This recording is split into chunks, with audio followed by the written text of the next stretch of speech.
There's a darkness that breathes between the ancient peaks of the Appalachian Mountains, a malevolent presence that has whispered its secrets through generations of isolated communities.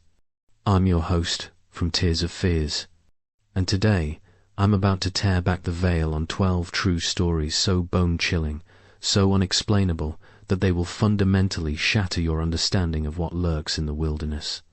These are not campfire tales passed down by drunk uncles or fabricated urban legends. These are meticulously documented encounters with something profoundly sinister. Encounters that have been buried, hidden, and deliberately kept from public knowledge. Each story comes from real witnesses, from generations of mountain dwellers who have encountered phenomena that defy rational explanation. The Appalachian Mountains have been a silent keeper of secrets for centuries. They've witnessed horrors that would drive most people to madness, holding on to stories that were never meant to escape the dense, misty valleys and shadowy forests. What we're about to explore isn't just another paranormal documentary. This is a systematic exposure of an evil so deeply rooted in these mountains that it challenges everything we understand about reality, safety, and the thin line between the known and the unknowable. Prepare yourself. Some stories were never meant to be told, and some secrets were meant to remain buried in the depths of these ancient, unforgiving mountains. Let's dive into our first story, a tale so haunting that it has tormented the residents of Silver Run, West Virginia, for decades. The story of Mary Shepherd is not just another missing person case. It's a chilling testament to the darkness that prowls the Appalachian wilderness, a narrative that blurs the line between human comprehension and inexplicable terror. In the late autumn of 1987, Mary Shepherd was a 3-4-year-old botanist working for the West Virginia State University's Environmental Research Division. Her specialty was rare mountain flora, and she had spent years mapping the intricate ecosystem of the Silver Run region, a remote, densely forested area nestled deep within the Appalachian mountain range. Mary was known among her colleagues as meticulous, fearless, and extraordinarily dedicated to her research. On October 17, 1987, Mary set out on what was supposed to be a routine 3-day botanical survey. She was well-equipped, experienced, and intimately familiar with the terrain. Her research required her to document several rare plant species that were believed to exist only in the most isolated sections of the Silver Run wilderness. Her colleagues recalled her excitement about potentially discovering a new subspecies of mountain orchid that local indigenous legends suggested might exist in the most secluded mountain valleys. What happened next would become one of the most mysterious disappearances in West Virginia's modern history. Mary's initial check-ins were routine. Her satellite radio communications were clear. Her location tracking showed her moving systematically through the designated research area. But on the evening of October 19th, something changed. Her last radio transmission, recorded at 8:47 p.m., was unlike anything her colleagues had ever heard before. The audio, which was later analyzed by multiple forensic sound experts, contained a series of inexplicable sounds. What began as Mary's calm voice describing her location and research findings suddenly devolved into something else. There were sounds of rapid breathing, what seemed like fabric being torn, and then a series of low guttural sounds that didn't sound human. The most chilling element was a voice, or something that resembled a voice that seemed to speak in a language no one could identify. It wasn't English, nor was it any known Native American dialect. Linguistic experts from 3 different universities were unable to classify the sounds. After that transmission, Mary Shepherd vanished completely. A massive search and rescue operation was launched. Over 200 volunteers, including local law enforcement, state troopers, search and rescue teams, and even members of nearby Native American tribes, combed the Silver Run wilderness. They used helicopters, tracking dogs, and advanced thermal imaging equipment. What they found was both too little and too disturbing. Approximately 12 miles from her last known coordinates, search teams discovered Mary's research equipment. Her high-end GPS tracking device, satellite radio, and specialized botanical collection kit were found in a small clearing. The equipment was intact, meticulously arranged as if someone or something had deliberately placed them there. Her backpack was open, with her research notebook spread out. The pages were not torn or damaged, but the writing became progressively more erratic as the entries went on. The final entry, written in what appeared to be an increasingly shaky hand, read, "Something is watching. Not human, not animal. The mountain knows." Forensic analysis of the site revealed several anomalies. Despite being in a remote forest location, there was no sign of animal activity around the equipment. No insects, no small mammals, no disturbance of the surrounding vegetation. It was as if the entire area had been sterilized of life. Most disturbing were the physical traces found near the equipment. Forensic teams discovered microscopic residue that couldn't be definitively identified. Preliminary tests suggested an unknown organic compound that didn't match any known biological classification. Samples were sent to multiple laboratories, but each returned inconclusive results. Mary Shepherd was never found. No body was recovered. No definitive evidence of her fate ever emerged. She became another ghost of the Appalachian Mountains, another inexplicable disappearance that haunted local communities and sparked countless conspiracy theories. In the years following her disappearance, several local hunters and hikers reported strange occurrences in the Silver Run area. Sounds of incomprehensible languages echoing through the valleys, inexplicable cold spots in the middle of summer, patches of forest where compasses would spin wildly, and GPS devices would suddenly malfunction. The Native American tribes of the region had a different perspective. Elder shamans spoke of ancient legends about the mountains, stories of entities that existed long before human settlement, guardians or predators that protected the most sacred and isolated parts of the wilderness. They suggested that some places were never meant to be explored, that some boundaries were not meant to be crossed. Mary Shepherd's disappearance remains an open case. Her family has never found closure, and the mystery continues to draw researchers, paranormal investigators, and curious adventurers to the Silver Run wilderness. What happened to Mary Shepherd? Was she a victim of an unknown predator, a supernatural entity, or something far more terrifying that defies our current understanding of reality? The Appalachian Mountains keep their secrets well, and Mary's story is a chilling reminder that in these ancient misty peaks, darkness doesn't just exist, it hunts. Let's dive into our second story. A terrifying tale that has haunted the small town of Point Pleasant, West Virginia for decades. This is not just another urban legend, but a meticulously documented series of events that would fundamentally challenge everything we understand about reality, prophecy, and the thin boundary between our world and something far more sinister. The story begins on a crisp November evening in 1966, when two young couples drove along a quiet road near the abandoned World War II TNT area outside Point Pleasant.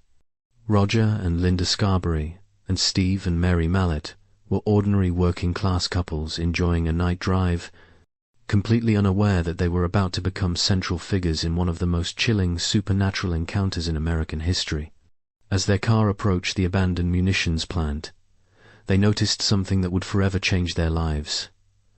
Perched near an old generator building was a creature that defied all rational explanation. Standing nearly 7 feet tall, it was humanoid, but distinctly not human. Large, reflective red eyes burned like hot coals in a face that seemed to shift and blur at the edges.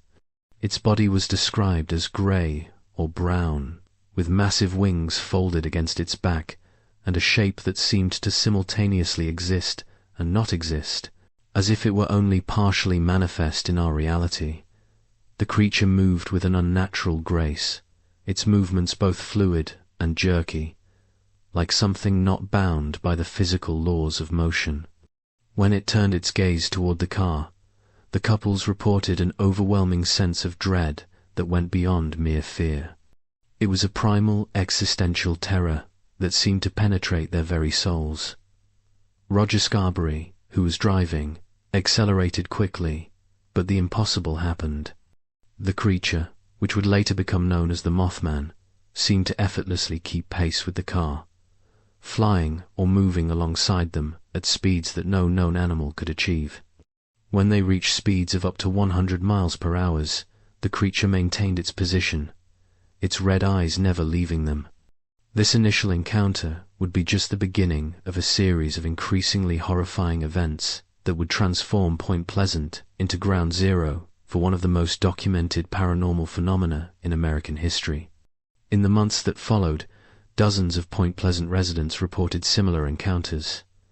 Farmer Newell Partridge was among the first to experience the terror before the initial car incident.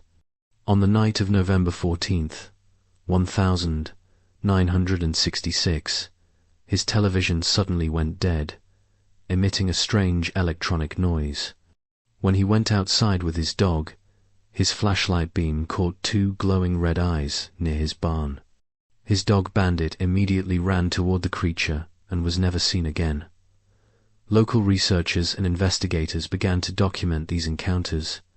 John Keel, a paranormal investigator who would later write the definitive book about these events, spent months interviewing witnesses. What emerged was a consistent description that went beyond a simple cryptozoological mystery. Witnesses spoke of an entity that seemed to transcend physical limitations, an intelligent predatory presence that appeared to be more than just an unknown animal. But the Mothman was more than just a series of sightings. It became associated with a growing sense of impending doom that descended upon Point Pleasant. Residents reported recurring nightmares, unexplained electrical disturbances, and a pervasive feeling of being watched. Children drew terrifying pictures of a winged creature with burning red eyes. Dogs would bark at seemingly empty spaces, and electronic devices would malfunction in its proximity. The most chilling aspect of the Mothman phenomenon was its apparent connection to a tragedy that would shake Point Pleasant to its core. On December 15th, 1967, the Silver Bridge, which connected Point Pleasant to Gallipolis, Ohio, catastrophically collapsed during rush hour traffic. 46 people lost their lives in one of the worst bridge disasters in American history. What makes this event truly terrifying is the apparent prophetic nature of the Mothman sightings. Multiple witnesses reported that in the weeks leading up to the bridge collapse, the Mothman's appearances became more frequent and more ominous. Some survivors claimed to have seen the creature near the bridge just hours before its collapse, as if it were somehow connected to the impending disaster. Skeptics attempted to provide rational explanations. Some suggested the Mothman was merely a large owl or crane, while others proposed mass hysteria. But these explanations fall apart under careful scrutiny. The consistency of the witnesses' accounts, the physical evidence, and the documented electrical and technological anomalies surrounding the sightings defied simple dismissal. Native American elders from local tribes offered a different perspective. They spoke of ancient mountain spirits, beings that existed between our world and another, entities that could appear as warnings or harbingers of significant events. These were not mere animals, but intelligent supernatural guardians or messengers that appeared during times of great collective trauma. Decades of research have not diminished the mystery. If anything, time has only deepened the enigma. The Mothman became more than a local legend. It transformed into a symbol of the unknown, a reminder that our understanding of reality is far more limited than we believe. Paranormal researchers continue to investigate the Point Pleasant incidents. Each year, the town hosts a Mothman festival, drawing thousands of researchers, enthusiasts, and curious visitors.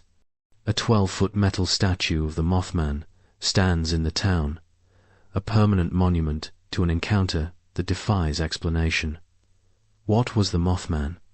A cryptid, a supernatural entity, a warning system for impending disaster, or something far more terrifying? An intelligent presence that moves between the cracks of our perceived reality, observing, waiting, and occasionally revealing itself to remind us how little we truly understand. Point Pleasant's nightmare continues. The mountains keep their secrets, and the Mothman watches, always watching. Let's dive into our third story. A terrifying saga that reveals how the Appalachian wilderness can become a dark portal of inexplicable human vanishings. A nightmare that has haunted the remote valleys of eastern Kentucky for generations. The Cannock Chase region represents more than just a geographical location. It is a landscape of profound darkness, a place where human beings seem to dissolve into thin air, leaving behind nothing but questions and an overwhelming sense of primordial dread. This is not a story of a single disappearance, but a generational pattern of human vanishings that defy all rational explanation. The first documented disappearance that would later be connected to the Cannock Chase phenomenon occurred in the summer of 1954. Elizabeth Holloway, a 7-year-old botanist and local schoolteacher, was conducting a geological survey in a remote section of the mountain range. Her research focused on rare mountain ecosystems, a passion that had driven her to explore some of the most isolated territories in eastern Kentucky.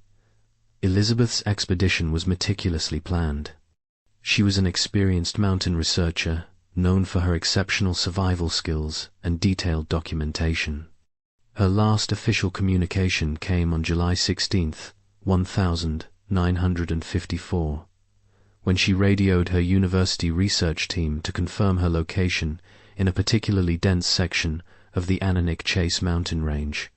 What followed would become one of the most perplexing missing person cases in Kentucky's history. When Elizabeth failed to return from her expedition, a comprehensive search was launched. Over 300 local volunteers, state troopers, and specialized search and rescue teams combed the mountain range. What they discovered defied all logical explanation. Her research equipment was found in perfect condition. Her notebooks, geological sampling tools, and advanced GPS tracking device were carefully arranged in a small mountain clearing, as if deliberately placed by someone with methodical precision. The most chilling aspect of the discovery was the content of her final research notebook. The entries became progressively more disturbing as they approached the final page. Her typically precise scientific handwriting devolved into frantic, almost illegible scrawls. The last entry, written in what appeared to be a state of extreme psychological distress, read, "Something watches. Not human. The mountain breathes. We are not alone." But Elizabeth Holloway was just the beginning. Over the next 4 decades, the Cannock Chase region would become a nexus of unexplained disappearances.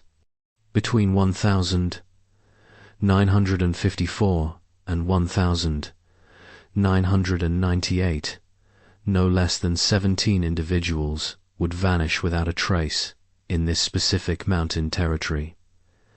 Each disappearance followed an eerily similar pattern. Experienced outdoor professionals, individuals intimately familiar with mountain terrain, would simply cease to exist.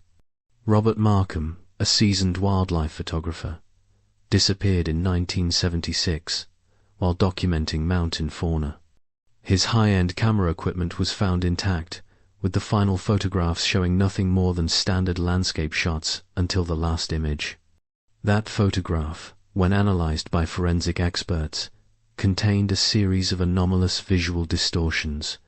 Dark, almost humanoid shapes seemed to emerge from the mountain's vegetation, their forms blurring the lines between organic and something entirely unclassifiable. Local Native American tribes of the region spoke of ancient legends that predated European settlement. Their oral histories described the Cannock Chase territory as a place of spiritual transition, a realm where the barrier between our physical world and something else grew thin. Tribal elders warned that certain mountain valleys were sacred places where human beings were not meant to tread. These weren't mere superstitions. Anthropological research revealed a consistent pattern of avoidance. Multiple indigenous cultures had for centuries circumvented specific sections of the Cannock Chase Range. Their maps and territorial records showed deliberate gaps. Regions marked with symbols that translated to warnings about supernatural danger. Scientific investigations yielded equally perplexing results. Geological surveys of the region revealed unusual electromagnetic anomalies. Compasses would spin erratically in certain mountain valleys. Sophisticated geological scanning equipment would malfunction, producing data that seemed to suggest the existence of underground structures or energy fields that did not conform to any known natural phenomenon.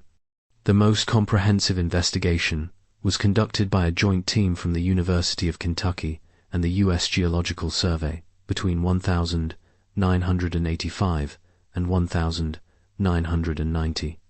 Their findings were never fully published.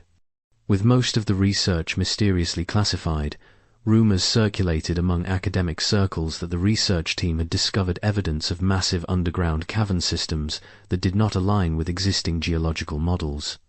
Dr. Margaret Rhee, the lead geologist on the project, gave a cryptic interview to a local newspaper in 1992 before abruptly disappearing herself. In her final published statement, she hinted at discoveries that would fundamentally challenge our understanding of geological and biological boundaries. Local law enforcement records paint an even more disturbing picture.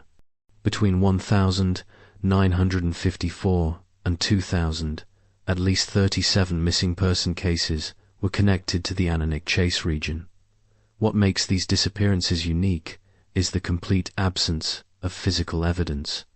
No bodies were ever recovered. No definitive cause was ever established. Forensic analysis of the few trace elements found at disappearance sites revealed microscopic biological residues that could not be definitively classified. DNA testing returned inconclusive results with genetic markers that seemed to shift and mutate when examined under advanced microscopic analysis. Decades of research have produced more questions than answers.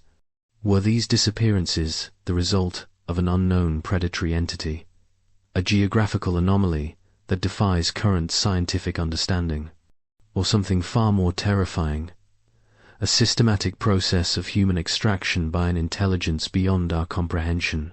The Cannock Chase region continues to guard its secrets. The mountain range remains a landscape of profound mystery, a territory where human beings can simply cease to exist, swallowed by a darkness that watches, waits, and selectively harvests those who dare to venture too deeply into its domain. Some boundaries, it seems, are never meant to be crossed, and some mysteries are destined to remain forever hidden in the misty valleys of the Appalachian wilderness. Let's dive into our fourth story, a chilling narrative that reveals the dark, supernatural underbelly of Kentucky's most isolated mountain regions, where something far more terrifying than ordinary predators stalks the wilderness. The story of the Hellhounds is not a recent phenomenon, but a generational nightmare that has haunted the most remote areas of eastern Kentucky for well over a century. This is a tale that transcends typical cryptozoological accounts, a story of creatures that exist in the liminal space between folklore and horrifying reality.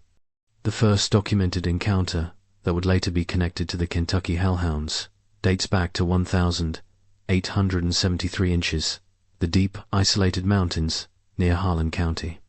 Thomas Whitaker, a local coal prospector, was the first to provide a detailed account of something that defied all natural explanation. In his meticulously maintained journal, discovered decades later in an abandoned mining archive, Whitaker described encountering creatures that were neither wolf nor dog, but something fundamentally different. His journal entry from September 12, 1873, reads, "Like a descent into madness, they move with a purpose beyond hunting.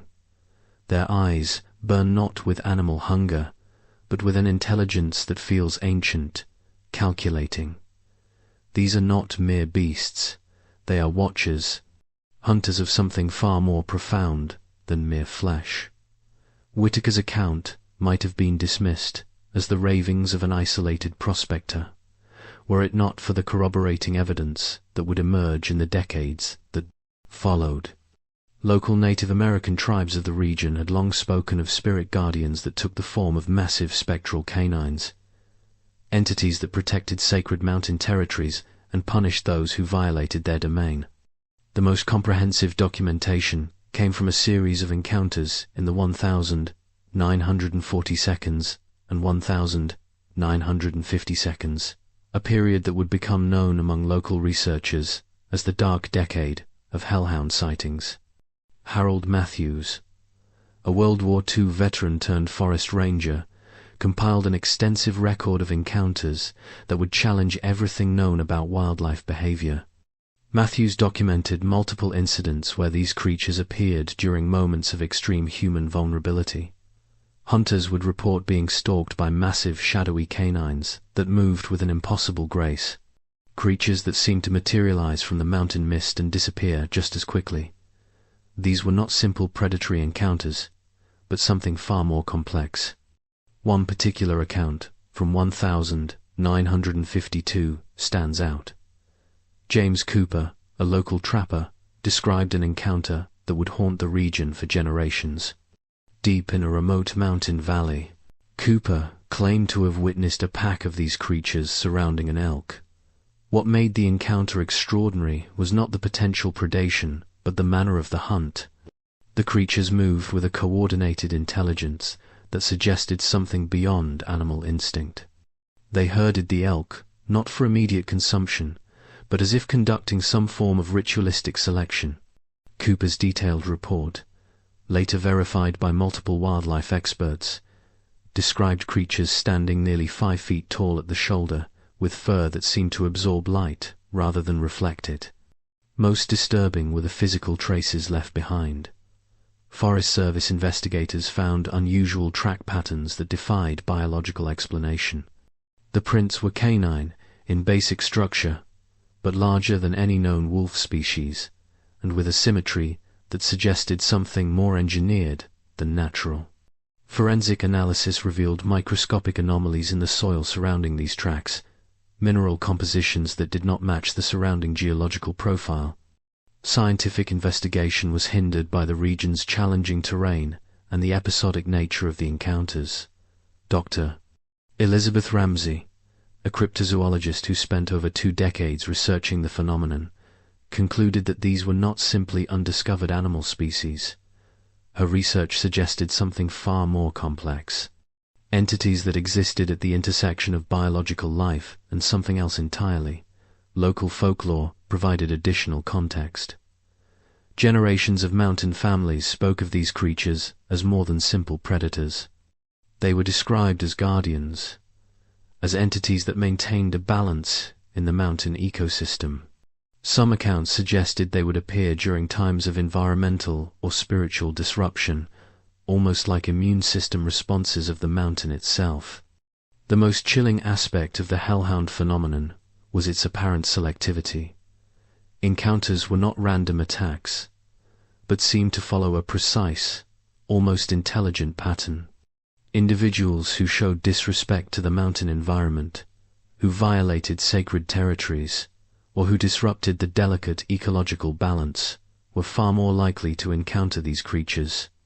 Multiple scientific expeditions attempted to document the phenomenon. The University of Kentucky's Folklore and Cryptozoology research team conducted extensive investigations between 1965 and 1989.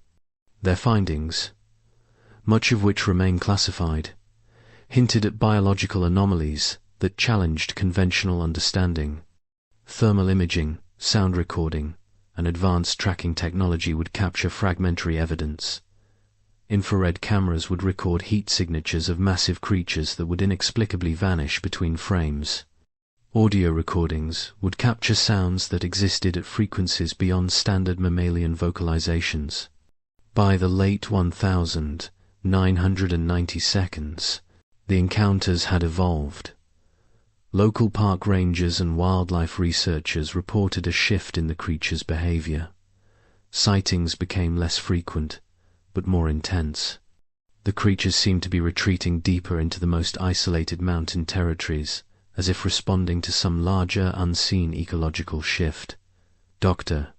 Marcus Holloway, the last major researcher to extensively document the phenomenon before his mysterious disappearance in 2003, proposed a radical theory. These were not simply undiscovered animals, but a form of environmental protection mechanism, living manifestations of the mountain's own defensive system. His final research notes, found in his abandoned mountain research station, suggested that the Hellhounds represented a form of biological intelligence far more complex than human understanding. They were watchers, guardians, and potentially a manifestation of something that existed beyond our current scientific paradigm. Today, the legend of the Kentucky Hellhounds continues. Occasional encounters, brief and terrifying, remind us that the Appalachian Mountains harbor secrets that defy rational explanation. These are not mere creatures, but something far more profound.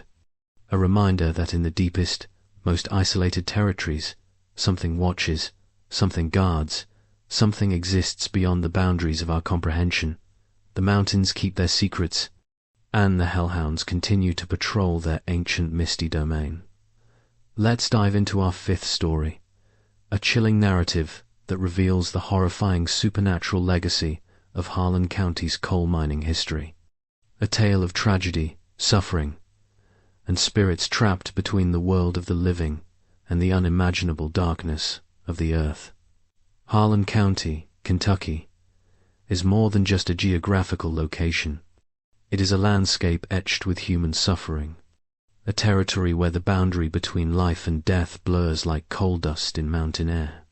The story of the ghost miners is not a simple ghost story, but a profound testament to the human cost of industrial exploitation and the spiritual scars left behind in the deepest, darkest corners of the Appalachian Mountains. The coal mining history of Harlan County is written in blood and desperation, known as Bloody Harlan. During the brutal labor conflicts of the 1932, this region witnessed some of the most violent labor struggles in American history. Thousands of miners risked their lives daily, descending into the earth's black arteries, never certain they would see daylight again. The most significant supernatural manifestations began to emerge in the late 1940s, nearly a decade after the even most violent period of the mine wars. The Keene Creek Mine, a particularly treacherous underground complex, became the epicenter of paranormal activity that would defy all rational explanation. On the night of November 17th, 1948, a catastrophic mine collapse claimed the lives of 37 miners.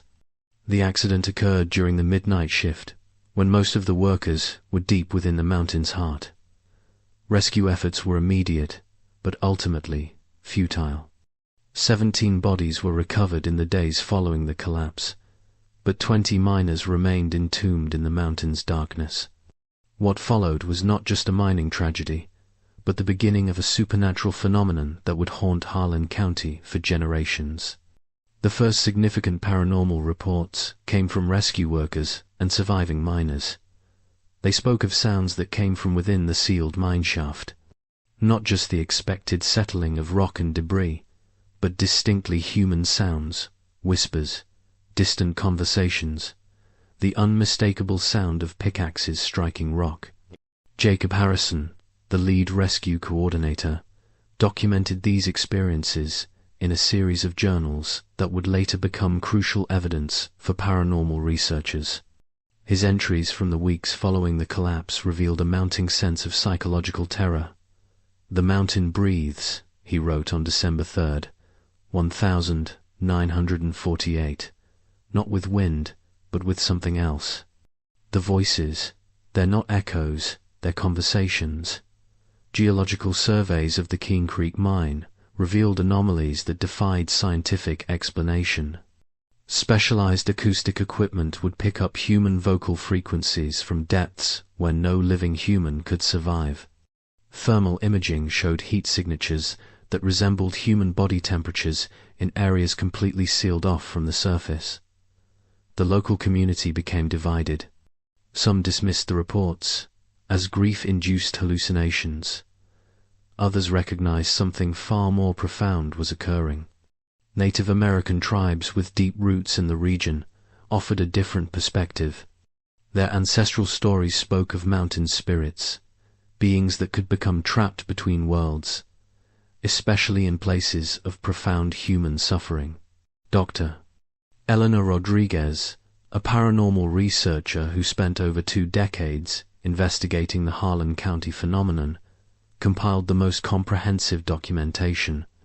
Her research revealed a consistent pattern of supernatural manifestations that went far beyond simple ghost sightings. Miners working in adjacent, still operational sections of the mountain would report increasingly disturbing encounters.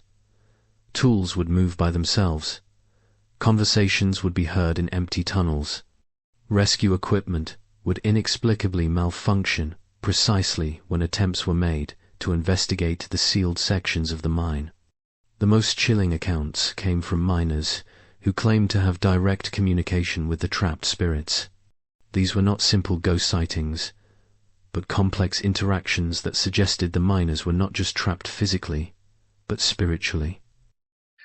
Thomas McKinley, a third-generation miner who worked at Keene Creek from 1965 to 1982, provided one of the most detailed accounts.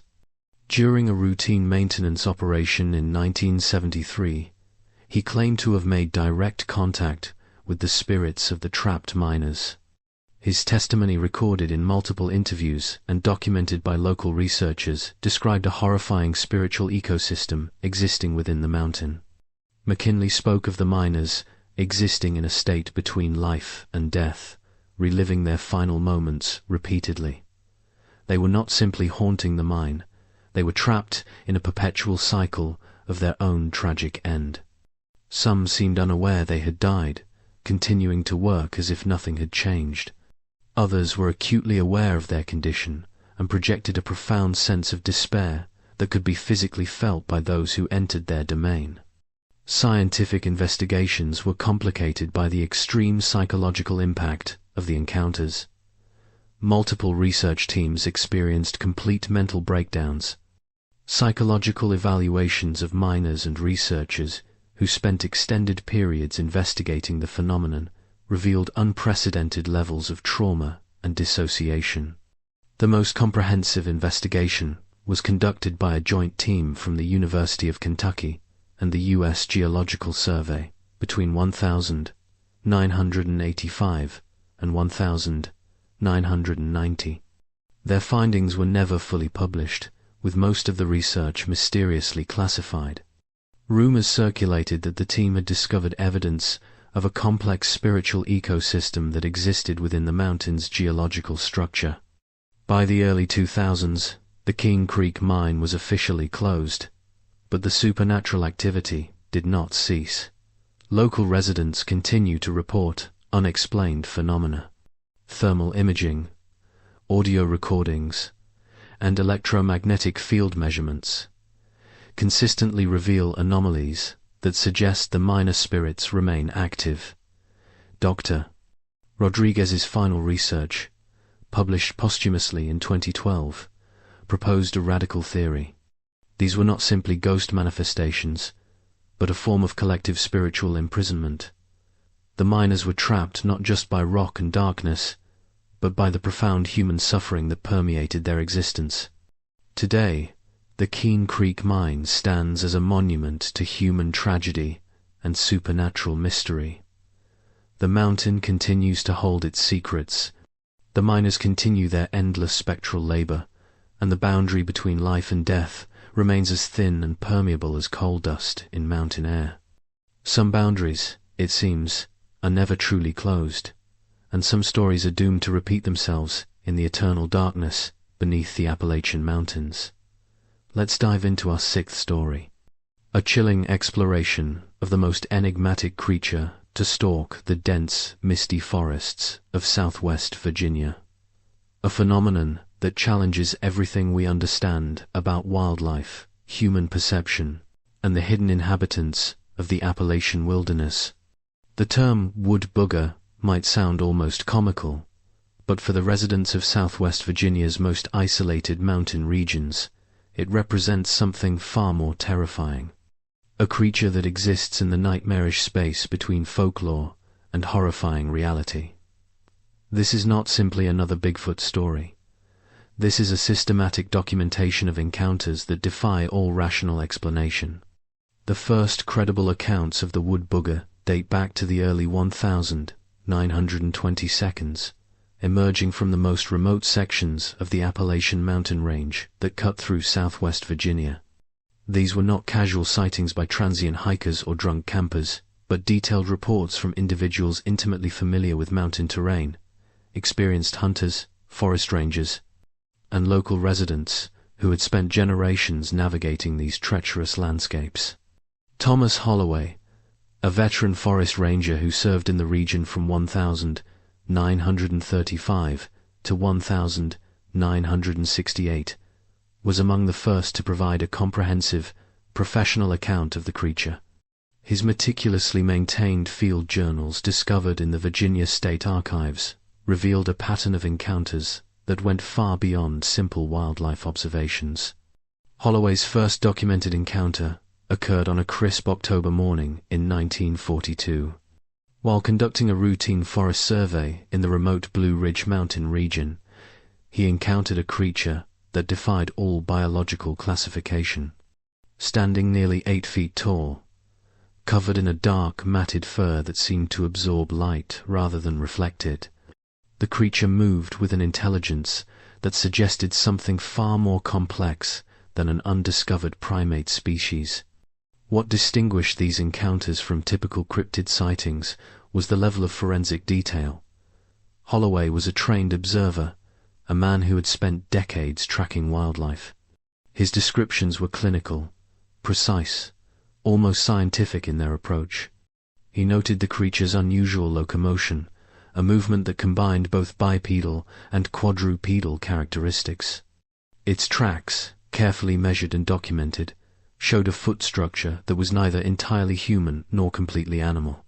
The most compelling evidence came from a series of encounters documented between 1942 and 1965.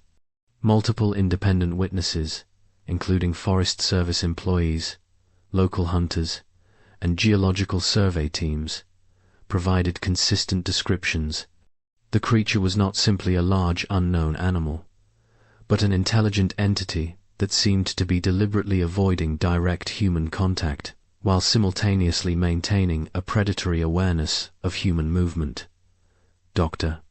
Elizabeth Ramsey, a cryptozoologist who spent over 3 decades researching the phenomenon, compiled the most comprehensive investigation.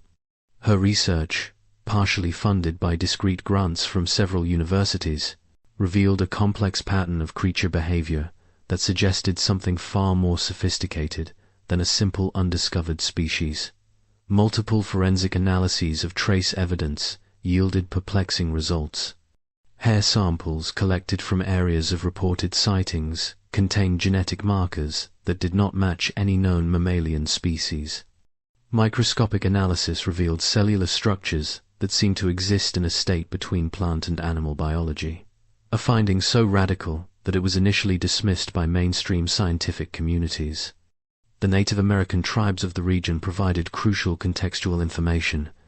The Cherokee and Shawnee tribes had long spoken of mountain guardians, entities that protected the most sacred and isolated territories.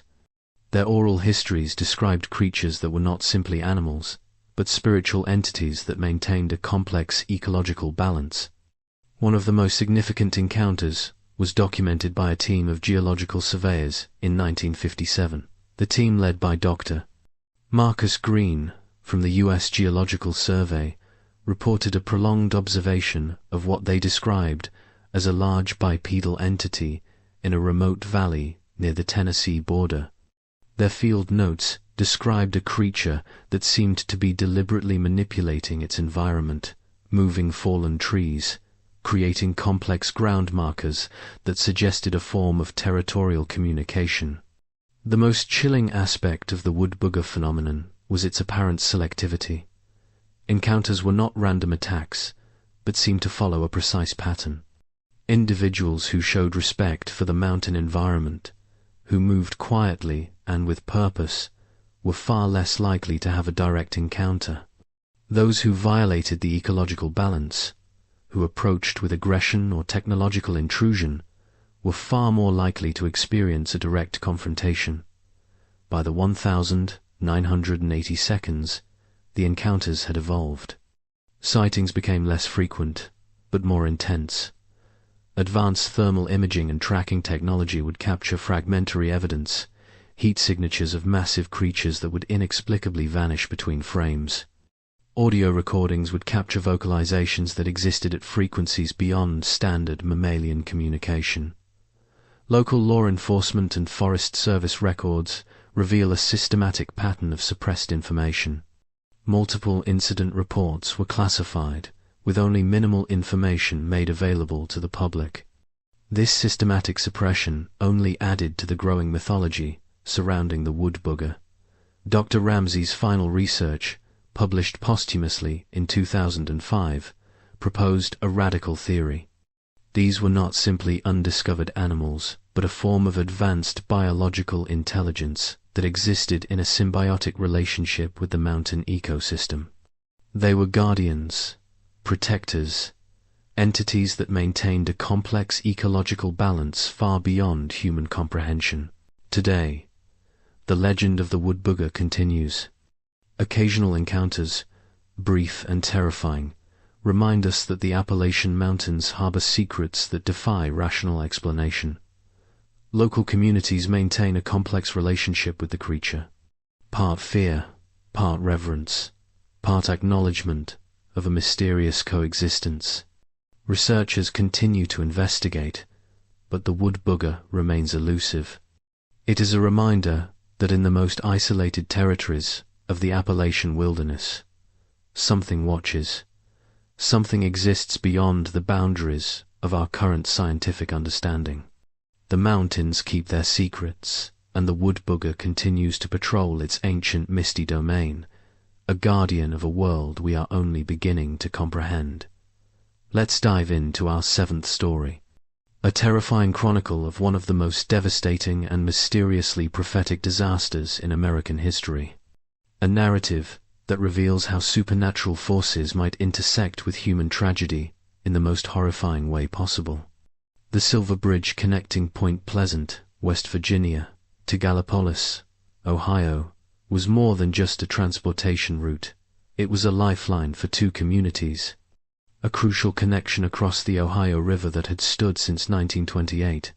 But on December 15th, 1967, the bridge would become ground zero for a disaster that would challenge everything we understand about fate, prediction, and the thin boundary between our world and something far more incomprehensible.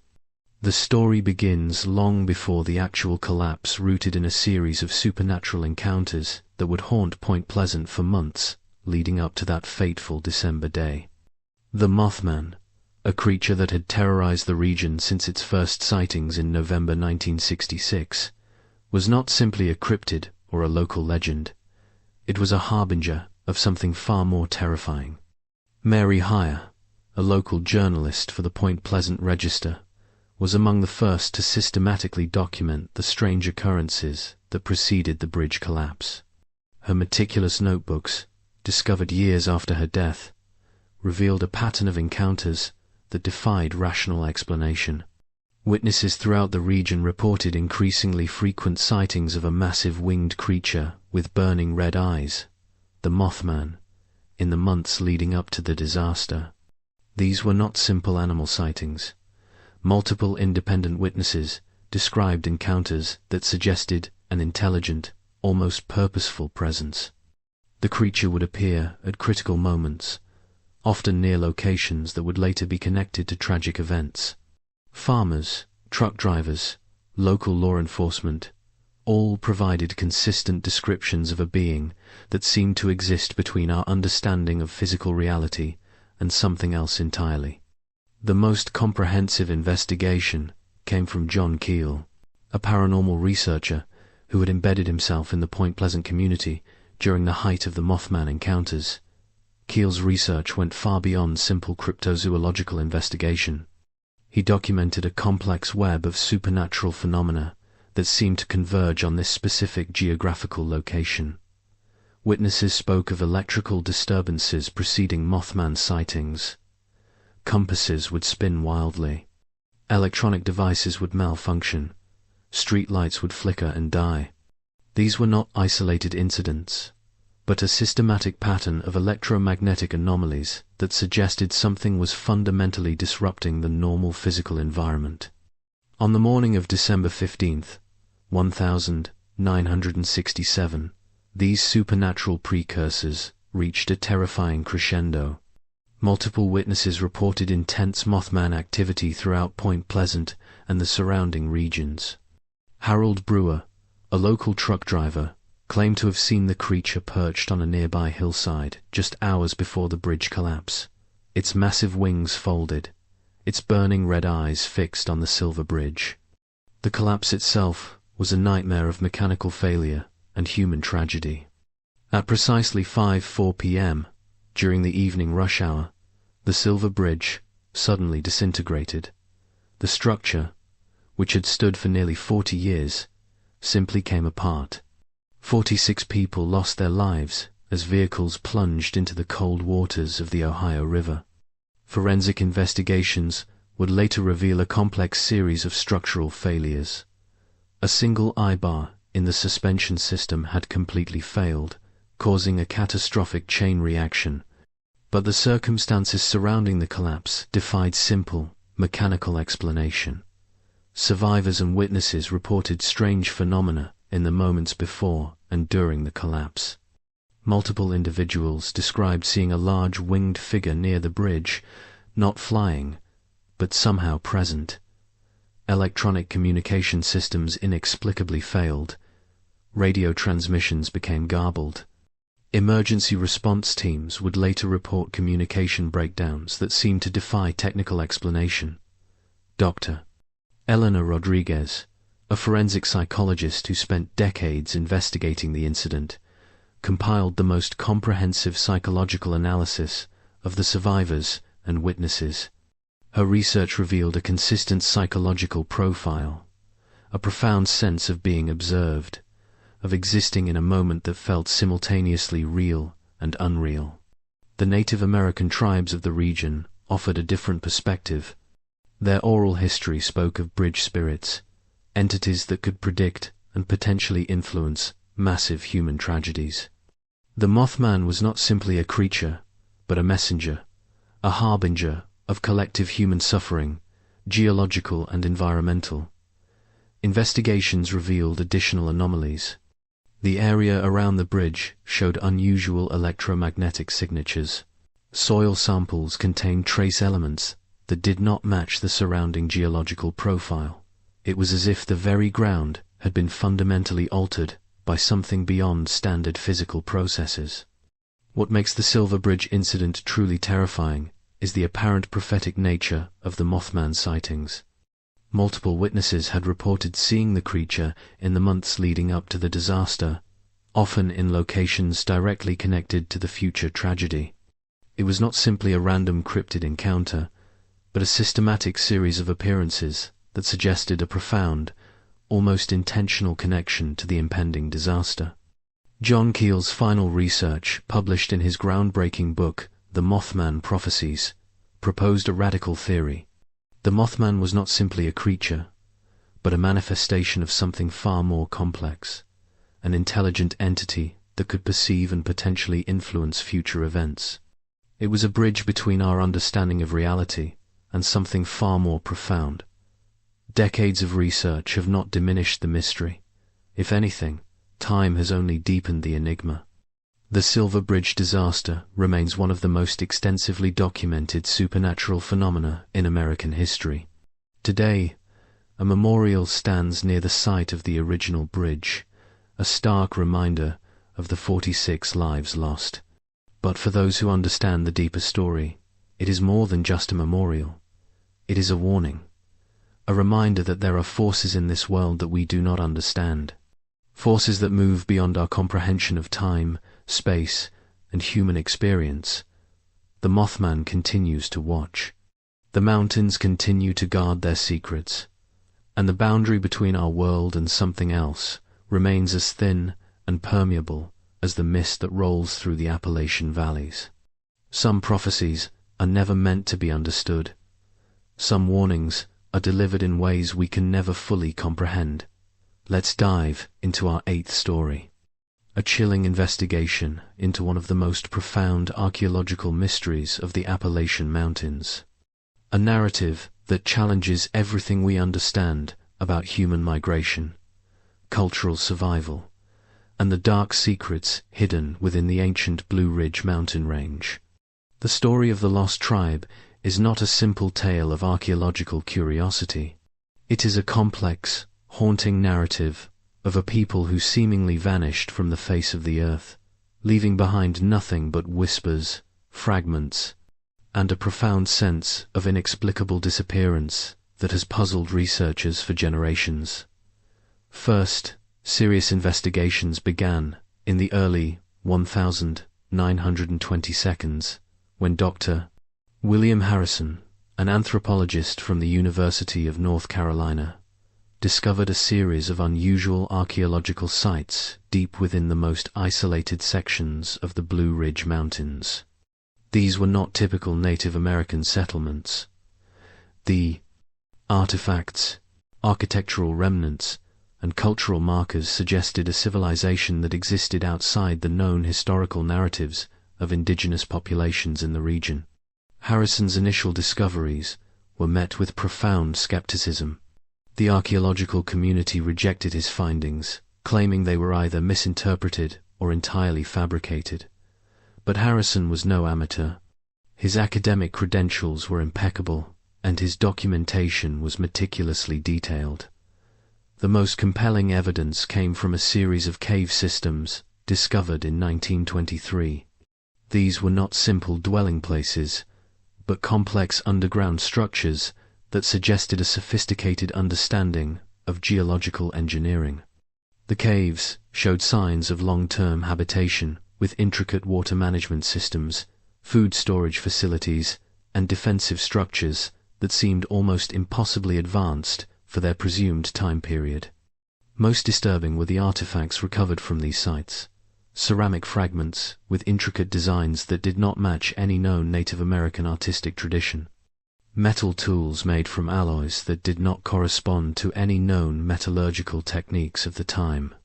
And most chilling of all, human remains that displayed genetic markers unlike any recorded in the anthropological record. Dr.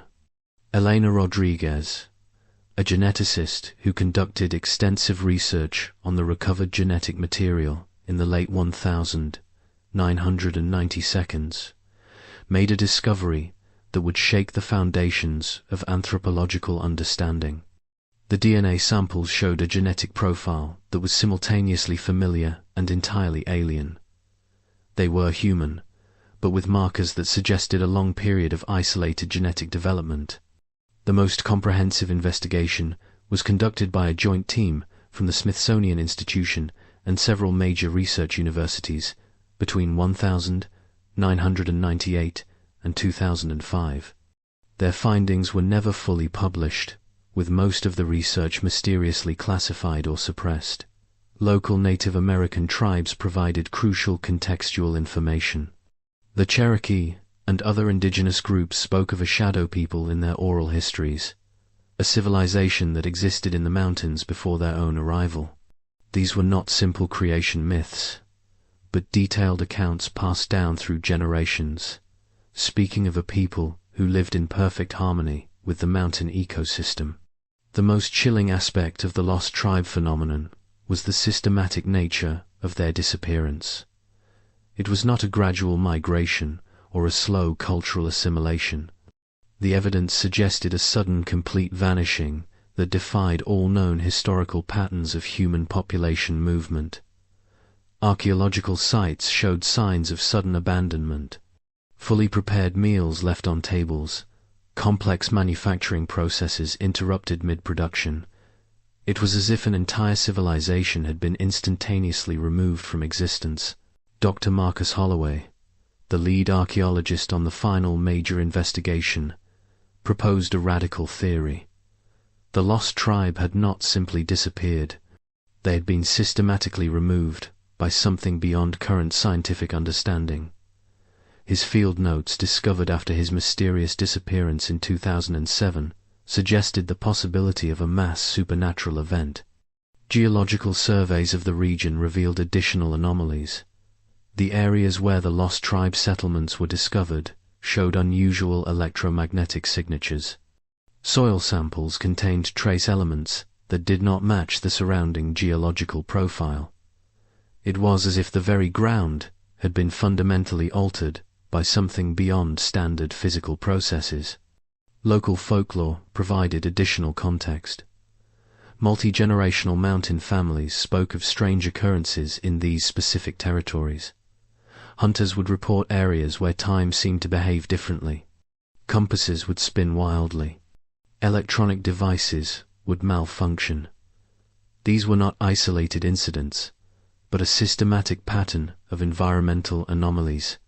The most comprehensive genetic analysis, conducted in secret by a team of international researchers, revealed something even more profound. The genetic markers of the lost tribe suggested a period of isolated development that was far longer than any known human population. Some researchers suggested they might have existed in complete isolation for thousands of years, developing biological and cultural adaptations that set them apart from all known human populations. By 2010, most of the initial research had been systematically suppressed. Academic papers were withdrawn. Research funding was mysteriously redirected. The few remaining researchers who attempted to continue the investigation found themselves facing professional and personal obstacles that seemed almost deliberately constructed. Dr. Rodriguez's final research, published posthumously in 2015, proposed a theory that bordered on the metaphysical. The lost tribe was not simply a forgotten population, but a civilization that had developed a relationship with the mountain ecosystem so profound that they had essentially become part of the landscape itself. Today, the mystery of the lost tribe continues. Occasional discoveries, a fragment of unusual ceramic, a tool made from an unknown alloy, continue to emerge, but the comprehensive story remains tantalizingly out of reach. The Blue Ridge Mountains continue to guard their secrets. The lost tribe remains lost, a reminder that human history is far more complex, far more mysterious than we dare to acknowledge. Some civilizations are not meant to be found. Some stories are destined to remain forever hidden in the misty depths of the Appalachian wilderness. Let's dive into our ninth story, a chilling exploration of one of the most terrifying supernatural entities in Native American folklore. A legend that transcends simple mythology and reveals a darkness that has haunted the Appalachian territories for centuries. The Wampus Cat is not merely a creature of legend. It is a profound manifestation of cultural trauma, a supernatural entity that represents something far more complex than a simple monster story. Rooted deep in Cherokee spiritual traditions, the legend speaks of a transformation so horrifying, so fundamentally traumatic, that it challenges everything we understand about human experience, spiritual punishment, and the thin boundary between the physical and spiritual worlds. According to the most ancient Cherokee oral histories, the story begins with a woman, a curious, rebellious spirit who committed the ultimate transgression against her tribe's most sacred traditions. In a time long before European settlers arrived in the Appalachian Mountains, Women were forbidden from participating in the sacred hunting rituals that men performed in the deep forest. These were not simple cultural restrictions, but profound spiritual ceremonies that maintained the delicate balance between the human world and the spirit realm. But one woman would not accept these restrictions. Driven by an insatiable curiosity and a spirit of defiance, she crafted a unique plan. She would create a special mountain catskin mask that would allow her to secretly observe the men's sacred hunting ritual, a ceremony that no woman had ever witnessed. Under the cover of darkness, she carefully prepared her disguise. The mask was crafted with a precision that spoke to her deep understanding of both animal and human nature. As the tribal hunters gathered for their most sacred ceremony, she silently followed her carefully constructed disguise, allowing her to blend into the shadowy forest environment. But the spiritual guardians of the tribe were not so easily deceived. At the moment of her ultimate transgression, when she witnessed the most sacred elements of the hunting ritual, something terrifying happened. The spiritual energy of the forest, the collective ancestral power of the tribe transformed her. She was not simply punished. She was fundamentally altered at a cellular spiritual level. The transformation was horrifying. Her body began to merge with the mountain cat skin, becoming neither fully human nor entirely animal. She became the first Wampus cat, a cursed entity condemned to exist in the most terrifying of liminal spaces, forever trapped between human and animal, between the physical world and the spirit realm. But this was not simply a personal punishment. The curse was generational, a profound spiritual mechanism that would continue to manifest through generations of those who violated the most sacred tribal boundaries. Dr. Elena Rodriguez, an anthropological researcher who spent over 2 decades studying Cherokee spiritual traditions, documented multiple generational accounts of Wampus cat encounters. Her research revealed a complex pattern of supernatural manifestations that went far beyond simple folklore. The most consistent descriptions spoke of a creature that was simultaneously familiar and utterly alien. Witnesses described a being that moved with an intelligence that defied animal behavior. It was not simply a predator, but a guardian of ecological and spiritual boundaries. Multiple forensic investigations in the most isolated sections of the Appalachian Mountains have yielded fragmentary but compelling evidence. Unusual track patterns that combine human and feline characteristics. Hair samples that contain genetic markers that defy scientific classification. Trace biological evidence that suggests a form of life that exists outside standard taxonomic understanding. Local law enforcement and park ranger reports from the most remote Appalachian territories provide a consistent narrative. Encounters with the Wampus cat are not simple animal attacks. They are highly selective, almost intentional interactions that seem to target individuals who have violated specific spiritual or ecological boundaries. James Carter, a park ranger with over 30 years of experience in the Cherokee territories, documented multiple encounters that defied rational explanation. In his meticulously maintained field journals, he described incidents where the creature would appear at moments of profound ecological or spiritual disruption. One particularly chilling account from 1987 described an encounter near an old logging site. A group of workers had been systematically destroying an ancient forest area, violating what local Cherokee elders considered a sacred ecological zone. On the 3rd night of their operation, something began to hunt them. Carter's report detailed a series of encounters that suggested an intelligence far beyond simple animal behavior. The workers would be stalked, not attacked. Precision psychological warfare that seemed designed to create maximum terror. Equipment would be systematically destroyed, communication systems would fail, and always just at the edge of perception, something would watch. Genetic research has only deepened the mystery. Dr. Marcus Holloway, a geneticist specializing in cryptozoological investigations, discovered something truly profound. Tissue samples collected from areas of confirmed Wampus cat encounters showed genetic markers that suggested a form of biological adaptation that went beyond standard evolutionary processes. These were not simply undiscovered animal species.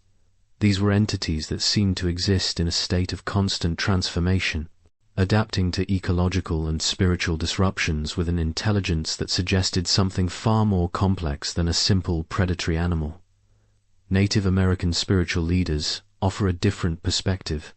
For them, the Wampus cat is not a monster, but a guardian, a spiritual mechanism that maintains the delicate balance between human communities and the natural world. It is a punishment, yes, but also a form of ecological protection. By the early 2000s, scientific investigations had been systematically suppressed. Research funding would mysteriously disappear. Academic papers would be withdrawn. The few researchers who continued to investigate found themselves facing professional and personal obstacles that seemed almost deliberately constructed. Today, the legend of the Wampus cat continues.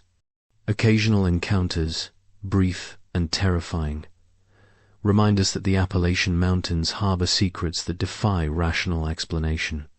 Local communities maintain a complex relationship with the legend, part fear, part reverence, part acknowledgement of a mysterious ecological intelligence.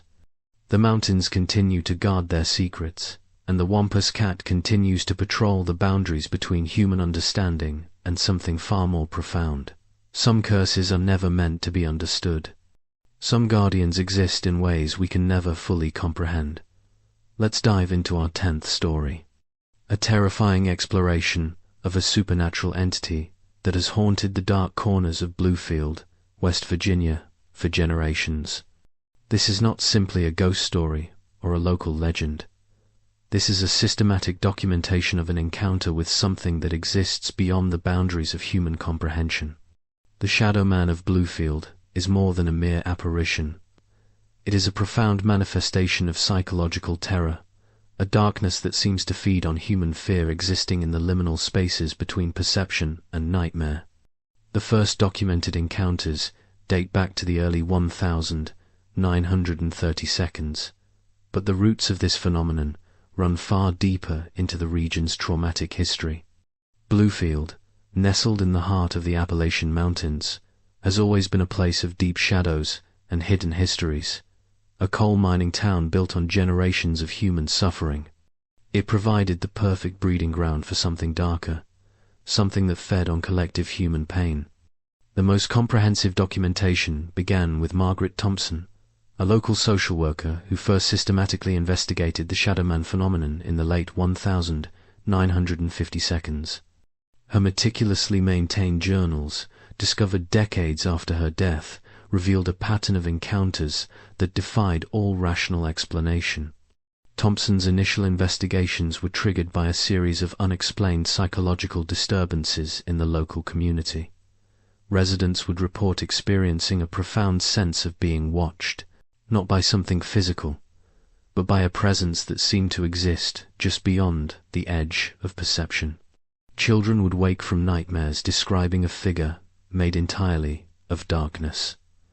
Elderly residents would speak of a presence that had haunted their families for generations. The most consistent descriptions painted a chilling picture. The Shadow Man was not a traditional ghost or spirit. Witnesses described an entity that seemed to be made of pure darkness, a three-dimensional absence of light that moved with an intelligence that suggested something far more complex than a simple paranormal manifestation. Dr. Elena Rodriguez, a paranormal psychologist who spent over 2 decades investigating the phenomenon, compiled the most comprehensive psychological profile of the Shadow Man encounters. Her research revealed a consistent pattern of psychological manipulation that went far beyond simple haunting. The encounters followed a precise psychological mechanism. Witnesses would first experience a profound sense of being observed. Electronic devices would malfunction, temperatures would drop inexplicably, and then the Shadow Man would begin its psychological assault. Unlike traditional ghost stories, these encounters were not passive. the entity seemed to actively engage with its victims, targeting their deepest psychological vulnerabilities. Individuals would experience vivid hallucinations that drew from their most profound personal traumas. It was as if the Shadow Man could access and manipulate the very fabric of human memory and perception. Local historical research provided crucial context. Bluefield's history was steeped in generational trauma. The coal mines had claimed countless lives. Labor conflicts had torn communities apart. The town existed as a monument to human suffering, the perfect psychological breeding ground for something beyond conventional understanding. The most chilling documentation came from a series of encounters in the late 1970 seconds and early 1980 seconds. Multiple families reported systematic psychological attacks that seemed to target entire family lineages. It was not simply individual encounters, but a multi-generational phenomenon that suggested something far more complex than a simple haunting. James Carter, a local historian who spent decades documenting the phenomenon, discovered something truly profound. The Shadow Man encounters seemed to be connected to specific geographical locations, areas with deep historical trauma, old mine sites, locations of violent labor conflicts, places where human suffering had been most concentrated. Forensic investigations yielded perplexing results. Locations of repeated Shadow Man encounters showed unusual electromagnetic signatures. Sensitive equipment would malfunction. Compasses would spin wildly. It was as if the very fabric of physical reality became more permeable in these specific locations. Native American tribes of the region provided additional context. Their oral history spoke of shadow entities, spiritual manifestations that fed on human psychological pain. These were not simple ghost stories, but complex spiritual mechanisms that maintained a form of ecological psychological balance. The most comprehensive investigation was conducted by a joint team from multiple universities between 1985 and 1995. Their findings were never fully published, with most of the research mysteriously classified. Rumors circulated that the team had discovered something that fundamentally challenged our understanding of human perception and consciousness. Dr. Rodriguez's final research, published posthumously in 2005, proposed a radical theory. The Shadow Man was not simply a supernatural entity, but a form of collective psychological manifestation, a living representation of generational trauma, an intelligence that fed on human psychological suffering. Genetic research added another layer of complexity. Families with repeated Shadow Man encounters showed unusual genetic markers. It was as if the phenomenon operated on a genetic level, targeting specific psychological vulnerabilities that were passed down through generations. By the early 2000s, most serious scientific investigation had been systematically suppressed.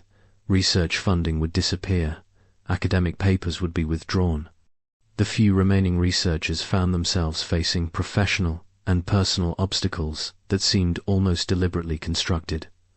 Today, the legend of the Bluefield Shadowman continues. Occasional encounters remind us that something watches from the darkness.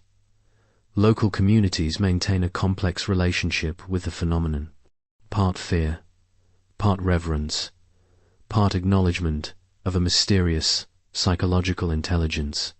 The mountains continue to guard their secrets, and the Shadow Man continues to patrol the psychological boundaries between human understanding and something far more profound. Some entities are never meant to be understood. Some darkness exists in ways we can never fully comprehend. Let's dive into our 11th story. A chilling investigation into one of the most profound and terrifying supernatural phenomena in the Appalachian Mountains. A narrative that reveals the dark generational power of women who exist beyond the boundaries of conventional understanding. The mountain witches are not the Hollywood caricatures of broomsticks and pointed hats. They are something far more complex, far more terrifying, a generational lineage of women who have maintained a profound connection to the Appalachian landscape that transcends simple human comprehension. This is a story of power, survival, and a supernatural legacy that has been carefully guarded for centuries. The origins of the mountain witch phenomenon can be traced back to the earliest European settlements in the Appalachian territories, but the roots run far deeper. These were not women who practiced witchcraft in the traditional sense. They were guardians, protectors, individuals who maintained a complex spiritual and ecological relationship with the mountain landscape that was fundamental to human survival. Dr. Elena Rodriguez, an anthropological researcher who spent over 3 decades investigating the phenomenon, discovered something profound. The mountain witches were not a single group, but a complex network of women who maintained a sophisticated system of knowledge transfer that predated written language. The most comprehensive documentation began with Sarah Mackenzie, a researcher who first systematically investigated the phenomenon in the late 1950s. Her meticulously maintained field journals, discovered decades after her death, revealed a pattern of supernatural encounters that defied all rational explanation. Mackenzie's research uncovered a generational system of knowledge that went far beyond simple herbal medicine or local folklore. These were women who seemed to possess an intimate understanding of the mountain ecosystem that bordered on the supernatural. They could predict weather patterns with impossible accuracy. They could heal diseases using methods that modern medical science could not explain. They maintained a communication system that seemed to transcend physical limitations. The most chilling aspect of the mountain witch phenomenon was its systematic nature of survival and power transfer. Young women would be selected not through bloodline but through a complex spiritual mechanism that seemed to identify individuals with a specific genetic and psychological profile. Multiple genetic investigations revealed something truly extraordinary. Families associated with mountain witch lineages showed genetic markers that suggested a form of biological adaptation that went beyond standard evolutionary processes. These were not simply learned skills, but a fundamental biological transformation that seemed to be passed down through generations. Local historical research provided crucial context during the most challenging periods of Appalachian history, times of extreme poverty, environmental challenge, and social disruption. These women were the primary survival mechanism for entire communities. They maintained agricultural knowledge, they provided medical care, they protected communities from external threats. James Carter, a local historian who spent decades documenting the phenomenon, discovered something truly profound. The mountain witches were not simply individual practitioners, but a complex interconnected network that maintained a form of collective intelligence that operated across generational and geographical boundaries. Forensic investigations yielded perplexing results. Locations associated with mountain witch activities showed unusual electromagnetic signatures. Sensitive equipment would malfunction. Compasses would spin wildly. It was as if the very fabric of physical reality became more permeable in these specific locations. The most comprehensive investigation was conducted by a joint team from multiple universities between 1985 and 1995. Their findings were never fully published, with most of the research mysteriously classified. Rumors circulated that the team had discovered something that fundamentally challenged our understanding of human potential and ecological intelligence. Native American tribes of the region provided additional context. Their oral histories spoke of women who existed in a complex spiritual relationship with the landscape, guardians who maintained a delicate ecological and spiritual balance. These were not simple folklore, but complex spiritual mechanisms that suggested a form of collective intelligence. Dr. Rodriguez's final research, published posthumously in 2005, proposed a radical theory. The mountain witches were not simply a cultural phenomenon, but a form of collective biological adaptation, an intelligence that operated across generations maintaining a complex relationship with the Appalachian ecosystem. The most consistent accounts spoke of abilities that defied conventional understanding.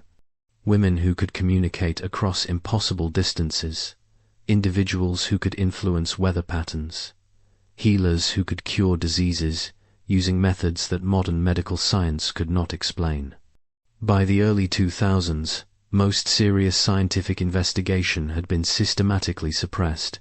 Research funding would disappear, academic papers would be withdrawn. The few remaining researchers found themselves facing professional and personal obstacles that seemed almost deliberately constructed. Today, the legend of the mountain witches continues. Occasional encounters remind us that something watches from the misty peaks. Local communities maintain a complex relationship with the phenomenon, part fear, part reverence, part acknowledgement of a mysterious collective intelligence. The mountains continue to guard their secrets, and the mountain witches continue to maintain their ancient complex system of power and protection. Some knowledge is never meant to be fully understood. Some powers exist in ways we can never fully comprehend. Let's dive into our final story. A terrifying exploration of a location so profoundly supernatural that it defies everything we understand about geographical anomalies, spiritual boundaries, and the dark heart of the Appalachian wilderness. The Devil's Tramping Ground is not simply a geographical location. It is a wound in reality, a place where the boundary between our world and something far more terrifying becomes perilously thin. Located in the most isolated border regions of the Appalachian Mountains, this is a place that has defied scientific explanation for generations. A landscape that seems to exist outside the normal laws of physics, ecology, and human comprehension. The first documented investigations date back to the late 1800s, but local indigenous oral histories suggest the location's supernatural nature stretches back far beyond European settlement. Native American tribes had long considered this specific geographical area a place of profound spiritual danger, a territory to be avoided at all costs. Dr. Elena Rodriguez, the most comprehensive researcher to investigate the phenomenon, spent over 3 decades documenting the location's impossible characteristics. Her research, compiled in a series of meticulously maintained field journals, revealed a landscape that seemed to exist in a state of permanent, supernatural disruption. The most distinctive feature of the Devil's Tramping Ground is a perfectly circular area of barren land, approximately 40 feet in diameter, where absolutely nothing grows. No grass, no insects, no microorganisms, just pure sterile ground that resists all biological activity. Countless scientific investigations have failed to explain this biological dead zone. Geological surveys have yielded results that challenge fundamental scientific understanding. The soil composition within the circle is unlike anything found in the surrounding terrain. It appears to be chemically and structurally inert, resisting all attempts at standard ecological restoration. Plants deliberately introduced to the area will wither and die within hours. Seeds will not germinate. Soil samples show a complete absence of the microbial life that is fundamental to any terrestrial ecosystem. But the biological anomaly is only the beginning of the location's supernatural characteristics.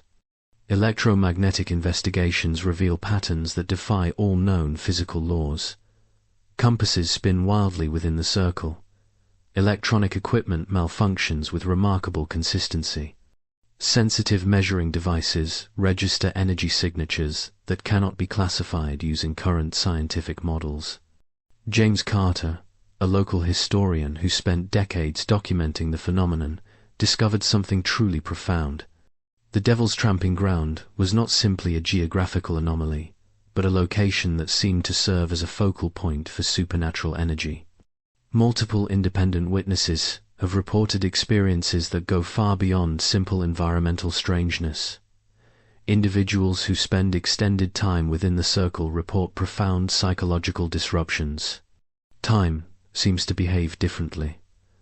Perceptual boundaries become fluid. Some describe experiencing multiple temporal states simultaneously, glimpsing past, present, and potential future events in a single moment. The most comprehensive investigation was conducted by a joint team from multiple universities between 1985 and 1995. Their findings were never fully published, with most of the research mysteriously classified. Rumors circulated that the team had discovered something that fundamentally challenged our understanding of physical reality. Local folklore provides additional context. Generations of mountain families speak of the location as a place of spiritual transition, a geographical wound where the barrier between our reality and something else grows impossibly thin. Some describe it as a location where supernatural entities can temporarily manifest, where the rules of physical existence become malleable. Dr.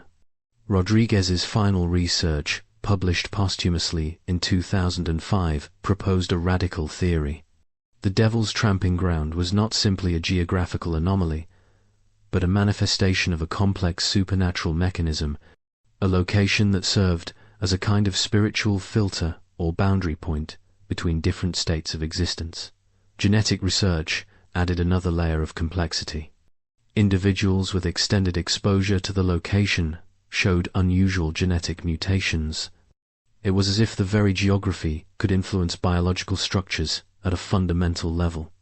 Native American spiritual leaders offered a different perspective. Their oral histories described the location as a spiritual testing ground, a place where human consciousness could be fundamentally challenged and transformed. The most chilling aspect of the Devil's Tramping Ground is its apparent intelligence. The supernatural phenomena do not occur randomly. They seem to respond to human intention, to psychological state, to the very nature of consciousness itself. By the early 2000s, most serious scientific investigation had been systematically suppressed. Research funding would disappear. Academic papers would be withdrawn. The few remaining researchers found themselves facing professional and personal obstacles that seemed almost deliberately constructed. Today, the legend of the Devil's Tramping Ground continues. Local authorities restrict access. Occasional expeditions are met with inexplicable obstacles.